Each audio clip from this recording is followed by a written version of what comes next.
Hello बच्चों, क्या हाल चाल है? ठीक है, सब बढ़िया है। चलिए आज हम लोग दो प्रश्न सीखने वाले हैं और ये दोनों प्रश्न बहुत ही महत्वपूर्ण है। इसमें से एक प्रश्न तो 2025 के मैट्रिक एग्जाम में इस साल आया हुआ था। ठीक है, और ये दोनों प्रश्न जो है क्लास 10th के मैथ का जो पुस्तक है उसके चैप्टर 12 और प्रश्नावली 12.1 का सवाल है। आप लोग देख लीजिए किताब को। ठीक है, चलिए सवाल पढ़ लेते हैं, दोनों सवाल को समझ लेते हैं पहले।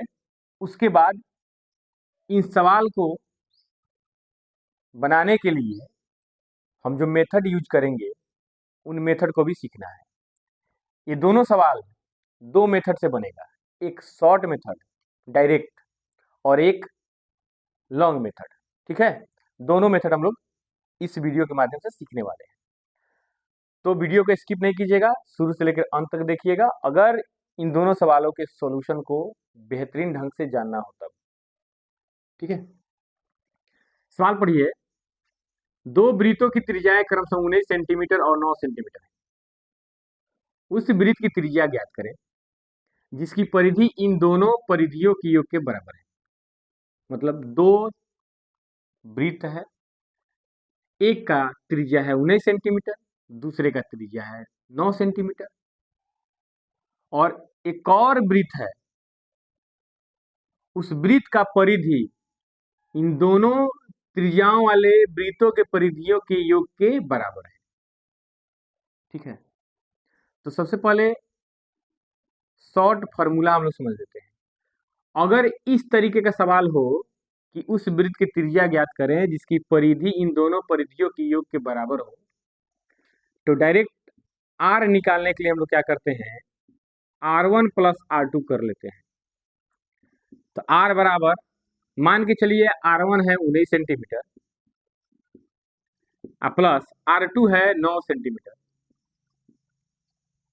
तो बड़ा आर बराबर हो जाएगा 19 और 9 28 सेंटीमीटर हो जाएगा, और बड़ा आर जो है इस बड़े वृत्त की त्रिज्या होगी। यह डायरेक्ट डायरेक्ट अगर ऑब्जेक्टिव में क्वेश्चन पूछ दे तो डायरेक्ट ऐसे ही बनाएंगे।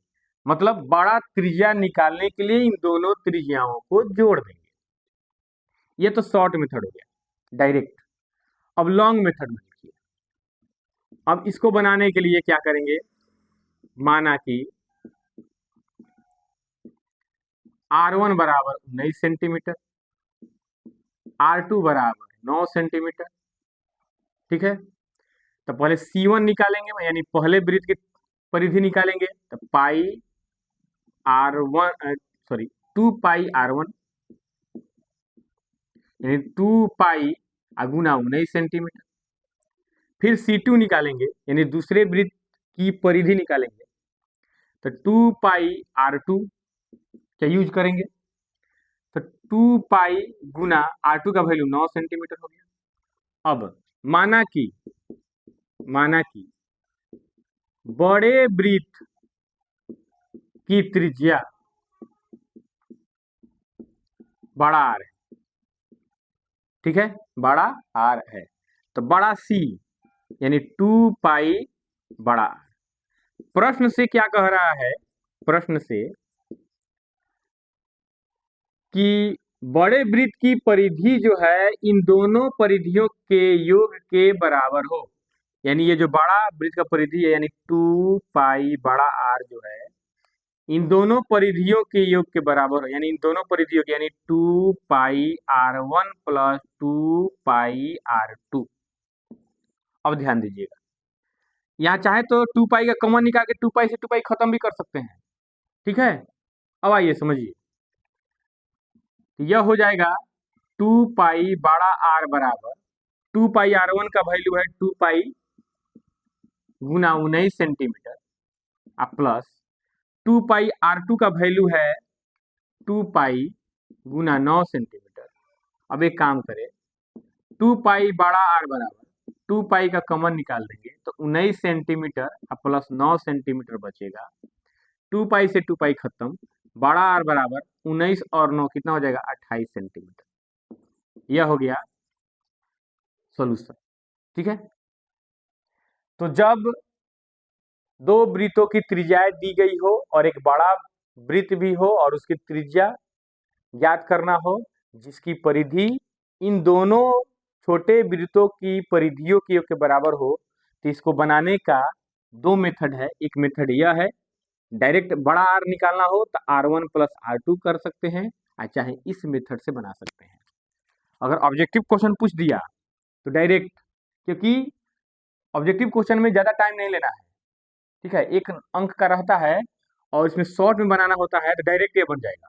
अगर सब्जेक्टिव में पूछेगा या लघुत्तरीय पूछे चाहे दीर्घोत्तरीय में पूछे, हालांकि यह क्वेश्चन जो है दीर्घोत्तरीय में पूछा हुआ था इस साल 2025 के एग्जाम में, दीर्घोत्तरीय में क्वेश्चन पूछा हुआ था और हो सकता है कि अगले साल यह क्वेश्चन पूछ दे। ठीक है, अब इस सवाल को समझिए। दो वृत्तों की त्रिज्याएं क्रमशः 8 सेंटीमीटर और 6 सेंटीमीटर है। उस वृत्त की त्रिज्या ज्ञात करें जिसका क्षेत्रफल इन दोनों वृत्तों के क्षेत्रफलों के योग के बराबर है। ध्यान दीजिएगा, इसमें परिधियों के योग के बराबर है, इसमें क्षेत्रफलों के योग के बराबर है। तो इसको भी बनाने का बहुत ही शानदार तरीका है, बहुत ही शानदार फॉर्मूला है जो मैं लिख रहा हूँ। उस फॉर्मूला के आधार पर ऑब्जेक्टिव क्वेश्चन आराम से बना सकते हैं। ध्यान दीजिएगा, इसमें बड़ा आर निकालने के लिए, मतलब इस सवाल में परिधि जब दिया हो तो बड़ा आर निकालने के लिए R1 प्लस R2 करते हैं, लेकिन जब क्षेत्रफल का बात चले तो ध्यान दीजिएगा, बड़ा आर निकालने के लिए क्या करते हैं, अंडर रूट R1 का स्क्वायर प्लस R2 का स्क्वायर, यानी बड़ा आर बराबर अंडर रूट R1 मान के चले कि 8 है, 8 का स्क्वायर अब प्लस R2 है 6 का स्क्वायर, बड़ा आर बराबर अंडर रूट 8 का स्क्वायर 64 अब प्लस 36, 64 में 36 जोड़ेंगे तो रूट अंडर 100 होगा, 100 का वर्गमूल हो जाता है 10 सेंटीमीटर, डायरेक्ट बन जाएगा। ठीक है, अब आइए लॉन्ग मेथड से इसको बनाते हैं हम लोग। ठीक है, ध्यानपूर्वक देखिए। माना कि R1 का वैल्यू 8 सेंटीमीटर, R2 का वैल्यू 6 सेंटीमीटर। ठीक है, तो A1 निकालेंगे, यानी क्षेत्रफल A1 पाई R1 स्क्वायर, यानी पाई R1 का वैल्यू है 8 सेंटीमीटर का होल स्क्वायर। अब निकालेंगे A2। ठीक है, A2। ठीक है, तो पाई R2 का होल स्क्वायर, यानी पाई R2 मतलब 6 सेंटीमीटर का होल स्क्वायर। क्लियर, बात समझिए। इसको सॉल्व थोड़ा करेंगे तो पाई हो जाएगा पाई गुना 64 सेंटीमीटर स्क्वायर, इसको सॉल्व करेंगे तो पाई गुना 36 सेंटीमीटर स्क्वायर हो जाने वाला है। क्लियर, बात समझ में आ रही है। अब देखिए, अब एक काम करेंगे, माना कि बड़े वृत्त की त्रिज्या जो है वह हो गया बड़ा आर, इसलिए A बराबर पाई बड़ा आर स्क्वायर। ठीक है, प्रश्न से बड़े वृत्त का क्षेत्रफल जो है इन दोनों छोटे वृत्तों के क्षेत्रफलों के योग के बराबर है, यानी पाई बड़ा आर स्क्वायर बराबर पाई R1 square plus pi R2 square हो जाएगा। क्लियर, अब देखिए, पाई बड़ा आर स्क्वायर बराबर पाई का कॉमन लेंगे, चाहे कॉमन नहीं लेंगे, इसका मान रखेंगे। पाई R1 का मान आया है पाई 64 centimetre square plus pi R2 square का वैल्यू है पाई गुना 36 सेंटीमीटर स्क्वायर। अब देखा जाए बच्चों, पाई बड़ा आर स्क्वायर बराबर, इसमें से पाई का कॉमन निकालेंगे, तो पाई का कॉमन निकालेंगे तो हो जाएगा 64 प्लस 36, पाई से पाई खत्म, आर स्क्वायर बराबर 100, और 100 होता है 10 का वर्गमूल, स्क्वायर से स्क्वायर खत्म, आर का वैल्यू हो गया 10 सेंटीमीटर। आंसर। इस तरीके से हम लोग इन दोनों प्रश्नों को सॉल्व करेंगे। ठीक है, कैसा लगा वीडियो? अगर अच्छा लगा हो तो कृपया लाइक और कमेंट और साथ ही साथ सब्सक्राइब भी कर दीजिए। थैंक यू, मिलते हैं नेक्स्ट वीडियो में। तब तक के लिए आप लोग पढ़ाई जारी रखिए और मन लगा पढ़िए। जय हिंद।